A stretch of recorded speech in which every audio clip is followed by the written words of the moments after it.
Welcome to The Cow Behind the Barn, a podcast exploring humanity, the world, and the divine as experienced and interpreted by an artist. I'm Kevin Caldwell, a co-founder of the Table Collective.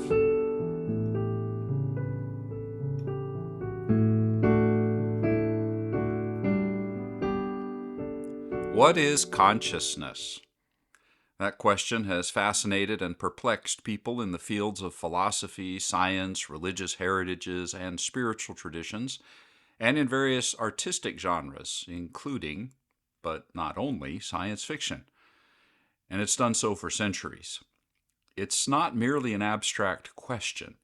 The answers that have been proposed all reach to the very core of who we are, how we understand the very nature of ourselves.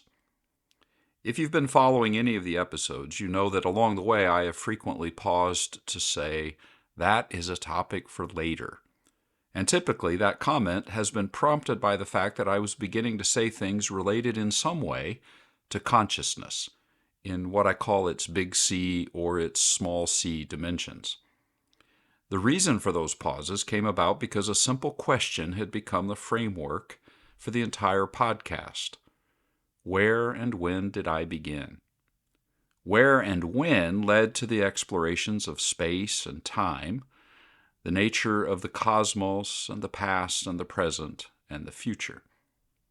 And now, where and when did I begin has led to this point, standing as it were on the porch about to knock on a door, and I expect it will open into the unexpected, into vast rooms and hallways that I can imagine may be there, but which I know will only become known as I enter and explore. Now, this time I'm going to begin with some stories. First, the whale. I came across the One Planet podcast, and I heard Nan Hauser, president of the Center for Cetacean Research and Preservation, talk about her experience as she was filming underwater when a whale swam directly at her, placed her on its nose, repositioned her at various points along its body, and at times covered her with its large fins. She said it was at times terrifying, given the size and power of the whale, but then she noticed a killer whale in her vicinity and realized the whale had been protecting her. It was exhibiting something that was very similar to what other whale researchers have noted, which is that whales exhibit altruistic behavior towards other species, an altruism that some researchers attribute to empathy. Consciousness? The rainforest. In May, in a 2024 article in Atmos, Romany Williams wrote, quote, "In 2014, after nearly 2 centuries of efforts by the Tuho Nation in New Zealand, the Te Urewera Act," I'm not sure I'm pronouncing that correctly at all, that act was established, and it was a precedent-setting law which granted formal legal personhood to the rainforest. Similar efforts are being brought forth by indigenous nations across Turtle Island in an effort to preserve our precious, often voiceless, wild ecosystems. A rainforest being granted legal personhood. Consciousness? My mother. A more personal story. Some years ago, my mother had a sudden stroke, the result of which was that her ability to communicate ebbed away over the course of a few days. Within a week, she became fully non-responsive. While it had been my sister who found my mother, and thus my sister who had the most traumatic experience, my brother and I also formulated the scene in our imaginations as we listened to her, and thus we had our own secondary levels of trauma. So one evening I suggested that the 3 of us try an imaginative meditation experience or experiment to help us address the inner emotions and memories. We all silently imagined or recalled the scene, and I asked us each to invite love, capital L, to be present. Now, because we each shared something of a Christian heritage, I named love Jesus in this case. I encouraged each of us to imagine the scene with love, capital L, present, in any way that our minds suggested. After several iterations of imagining various aspects of the scene, I said to my brother and sister, "What do you want to say to love or to Jesus?" My mother had not spoken in days, and had not indicated in any way that she was aware of our presence or of our words. But as soon as I said, "What do you want to say?" she responded, "I love you, Jesus. I love you, Jesus. I love you, Jesus." Consciousness. The rock. And I don't mean I don't mean the celebrity. When I was 18 or 19, I wrote a short fictional story about a rock on the side of a mountain. It was told from the rock's point of view, in first person singular. I imagined experiences of the rock as time passed, as its environment changed. I submitted it for publication, and though it was refused, and by the way, I heartily endorse the reasons because it had all the marks of late adolescent writing style, one editor did take time to comment on the intriguing nature of the concept and encouraged me to keep writing. The story implicitly asked the reader to suspend reality and join in imagining a world in which a rock has consciousness, a sense of self, and what that would be like for the rock. Consciousness? Each of these stories in different ways raises questions about the nature of consciousness and about the nature of what it means to be a self, what a self is. Some of the questions about consciousness and the nature of the self that come immediately to mind include, for me, what do we mean by consciousness and by self? How do self and consciousness relate to each other? Are they the same or different, and different in what ways? And then a lot of related questions follow for me right away. Given that human beings, for example, change developmentally relative to our consciousness and our sense of self as we grow from childhood into adulthood, and when our cognitive functions decline with the aging process, including when some of us are swallowed by some form of dementia, what does consciousness mean? What's a self in each stage and in each case? In infancy, in childhood, in adulthood, old age, dementia. Another set of questions. Are there other kinds or levels or types of consciousness and selfhood, not just within humans, but in other beings or things? Sometimes I refer to small and big C consciousness and small and big S self to contrast the individual with something more than individual, a collective or divine consciousness. But why stop at two? Big C, little S, little s. Might there be a whole taxonomy of ways of being conscious, ways of being selves? Do quantum theories of the universe and physics have insights for this? Quantum theories of consciousness need to be explored in connection with all of this, especially the question of whether there might be some sort of cosmic level consciousness, and if so, what is that? What about the questions that more and more are involving AI? Could a computer or programmed thing become a self? Does it have consciousness? Can humans create a conscious being? I also need to include meditation and spirituality. And I'm not only asking what religions say about whether there's a divine self or a divine level of consciousness, and if so, what that is. That is an important topic, and I'll be including it in an episode or maybe more. I'm also, though, asking about the effects of meditation, a word which covers a lot of different practices and mental states, the effect of that on one's consciousness, one's sense of self. Is there more to who we are than what we normally experience, for example? Now, there is another lens that I look through when I'm thinking about consciousness and the self, and it's this. We tend to have an explicit or implicit hierarchy. We tend to assume that certain types of consciousness are better than others, and often we equate better with intellectual progress or ability. Much of our educational and professional world operates with a priority given to so-called left brain functions, though that left brain, right brain model is outdated. It's still very common.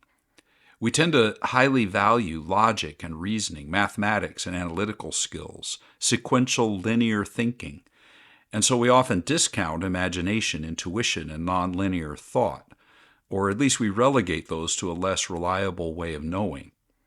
As such, people who exhibit less prowess at what we value in intellectual functions, we often tend to devalue as people. Our views of consciousness and the self have potentially very significant results then in how we see other people and things and animals. And I'm going to come back to that point in a bit. But speaking of other ways of knowing, like imagination and intuition, this seems like a fitting juncture to pause and share a poem that I began to write while preparing for this episode. I'll share it here without a lot of comment other than to say that it's my imaginative and intuitive way of processing how I currently, at least, understand consciousness.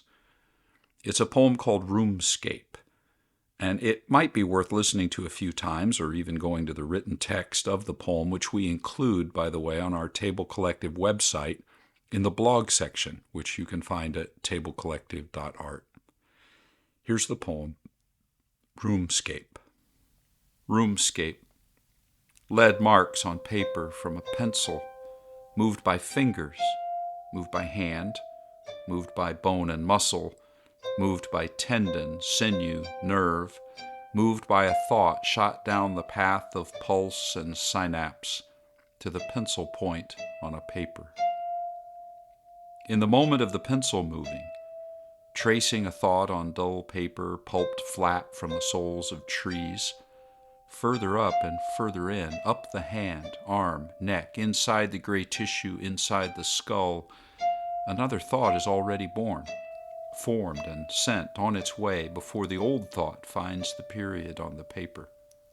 In the room, two cats playing, purring, pausing, staring into the dark hallway at the things cats see in the spaces beyond my sight. Inside square walls, there is a tiny orange flash of fish, moved by some liquid synapse, or lure, or longing I cannot sense. A plant above and to my right, tamed and potted in soil from the loam of some raw and wild land, spilling leaves and stems down the bookshelf's breast, trellised green and yellow. Toys are askew, scattered residue of a 3-year-old's make-believe. She sleeps in a crib that stands on a floor that is the ceiling above me. A daughter, firstborn of 3, sleeps above me to my left, mother of a firstborn of her own across the hall, not yet stirring in the crib. Behind a door to my right, another sleeper. We have 50 years of waking, walking, bed and bread, breath inhaled and exhaled, a weathered life of days together. These rooms are breathing. The night has inhaled a passing day, held its breath deep in moonlight lungs up to the point of exhale, releasing a tomorrow that will be today, a wind that will carry us afloat from dawn down to dusk and the next breath swallowed in deep. The woman breathing, the daughter and the daughter's daughter breathing, the cat breathing, the fish breathing. I am breathing. I inhale the breath of the breathing room, into lung, to blood, to brain, down the muscle and tendon and bone, down to fingers laced around a pencil, to the dulling point scratching, to the traces of lead on paper, to lines shaped into sticks, circles and twists and spots. The gray dust on paper is inhaled by other eyes. They draw in deep the scratches of the pencil on the page, into lung, to blood, to brain, down again through muscle and tendon and bone and vein.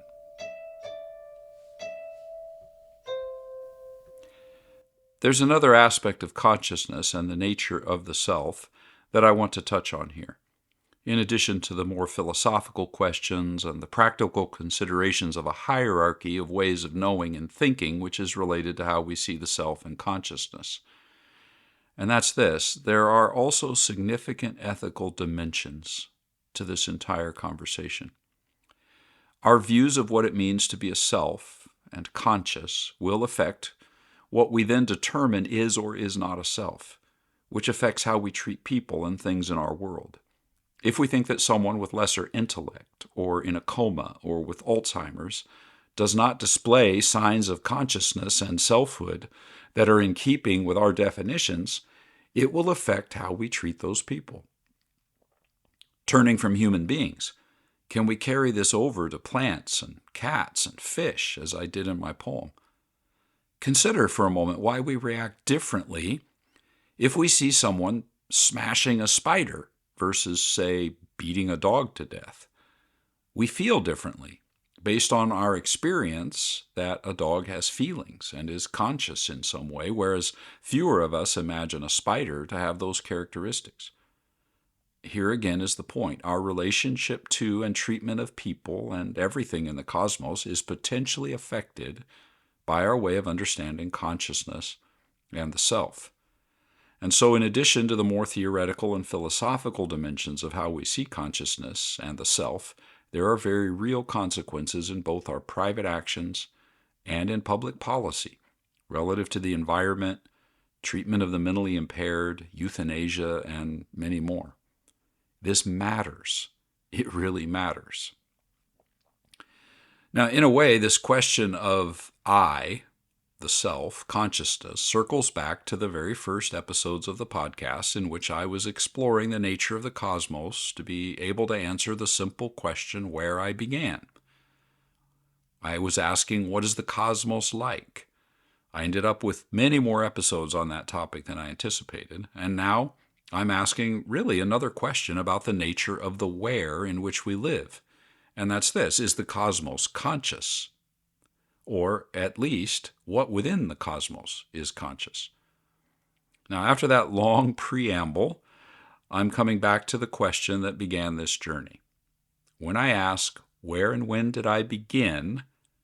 What do I mean by I? What is consciousness and the self? Now, before trying to articulate a working definition, I want to be open about my background to all of this. We all come to any discussion with a prehistory, and that history will in large part determine how we view things, the questions we ask, and the questions we don't think to ask. I didn't enter this topic with an explicit definition of my own about consciousness and the self, but neither do I arrive here as a blank slate. I have a prehistory that has probably resulted in some implicit assumptions about consciousness and the self. In my late teens, I had a number of experiences and came to certain intellectual conclusions that combined to result in becoming a devout, practicing Christian. In that heritage, I absorbed what was taught to me as a given, that we are body, soul, and spirit, and that this is the nature of the human being, the human self. I understood as well that there was a divine self, God, and other selves, conscious spirits, both good and bad, angels and demons. Now, my views on those things have changed a lot, and I think have matured and broadened and deepened, but it is in my background. In college, I took a philosophy of mind course, which probed major questions about the nature of the mind, consciousness, and the interrelationship of selfhood and consciousness with the body, and specifically the chemical processes of the brain. Later, I sought out the help of a therapist as part of my own process of personal integration and healing and wholeness. It happened that she was a Jungian, and this introduced me to the reality that much of myself was not conscious, including that shadow self, which we usually prefer not to be conscious of, and the subconscious depths of myself, which seem to connect with something more vast and more deep, something possibly shared in some way with all of humanity. Later still, I began to study more seriously and with greater open-minded curiosity the teachings of the Buddha, and the Bhagavad Gita, and the Quran, and Tao Te Ching. This exposed me to very different ways of understanding the nature of the self and consciousness, the body, the world, and the divine. Much more recently, maybe a year or two prior to starting the podcast, I've been interested in what I call the physics of consciousness and the self. This is all a pretty cursory survey for the purpose of brevity. My aim here has been to outline some of the sources in my history for how I approach defining and understanding humanity, the divine, and what it means to be a self. Now, to talk about something, we have to know what it is. So I need to clarify a definition for consciousness and the self. I'm going to begin by just listing some of the definitions that I've come across, And then without a lot of debate, I'm going to share what I'll use as a working definition or approach for the purpose of the podcast. Here's a list of some of the definitions I've discovered. Consciousness is the state of being aware of experiences. Or, the self refers to the concept of one's identity. Consciousness is the ability to experience, and the self is the entity that does the experiencing. One is conscious and a self if one is both aware and aware of being aware, including being aware of remembering and aware of being other with respect to other selves and things. Consciousness is the state of being aware of yourself and the world around you. It's a subjective experience unique to each person. Consciousness is just a meaningless universe of matter. It's an illusion. Consciousness is a function of the neural activity of the brain. Conscious and unconscious mental and physical attributes make up the self. The self is a subjective experience that's central to selfhood, which seems a little circular to me. The privacy of this experience is one of the many problems in the study of consciousness. And finally, a more poetic or perhaps existential definition I came across is this. Consciousness is everything you experience. It's the tune stuck in your head, the sweetness of chocolate mousse, the throbbing pain of a toothache, the fierce love for your child, and the bitter knowledge that everything eventually will end. Now, let me talk a bit about my approach. What I notice in these widely varying descriptions is that definitions of consciousness and the self have different mixes of three things: experience of the environment and stimuli, awareness of those experiences, and the awareness of having that awareness. Now, different definitions from my list include or exclude those or see them differently, but I see them as common enough that they have shaped my approach. And my approach is to describe four dimensions of consciousness and the self. There's one-dimensional consciousness and self, experiencing what happens, but not aware of experiencing it. A two-dimensional consciousness or self experiences what happens to it and is aware of experiencing. Three-dimensional experiences what happens, is aware of experiencing it, and is aware of being aware. And then not four-dimensional, but what I'll call multi-dimensional, because I don't know, there could be more than four. This is that realm that is beyond the human level, the subconscious, the divine, the collective, and that's something we'll need to explore. So in coming episodes, I will try to explain more about these different dimensions. I'll use these as sort of my outline, drawing again from philosophy, science, religion, and from my way of seeing and experiencing all of it as an artist. And in keeping with that last statement, I'll end this episode with another poem, which was inspired recently as I was meditating on and considering the insights of the Buddha and the nature of the self.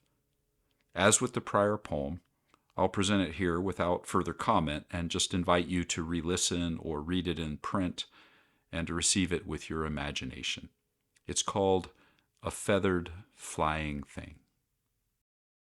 What you see is a flying thing, all veins and plumes and hollow shafts, hooked quills, blood feathers, pens, in flight from nest to limb to wind to branch and back again. You see the feathered thing, tracing air, open-winged, on waves invisible as light. You see, but I know. There is no bird, no follicles, no skin, only feathers covering layers of feathers attached to and held together in a hollow fullness.